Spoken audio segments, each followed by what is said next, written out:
Today, we're going out fishing to my secret crappie spot. Now, as you can see, there's a lot of crappie at this lake, and occasionally I have to help my friend who owns this lake clean out as many crappie as we can, so that way they don't overpopulate the pond and take it over. So I decided to get out with my two buddies, Anthony and Jerry, and try to see if we can find ourselves a nice school of these crappie out in the open. Now, what I like to look for is a nice fireball like this on the graph, where the crappie are suspended halfway in the water. Then we're just going to take small crappie rigs and jigs, and drop them into that school of crappie, popping our jig until we feel a bite. And it didn't take very long for us to find ourselves a good school of crappie.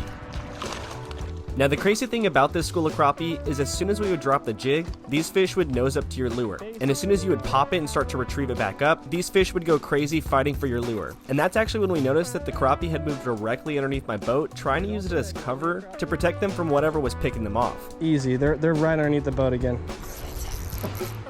And literally every single time we dropped down our bait, we were catching fish after fish after fish.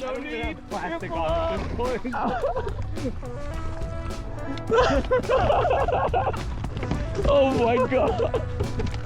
And by the time I knew it, we had an entire stringer full. And at the end of the day, we were able to pull out 75 crappie out of this lake.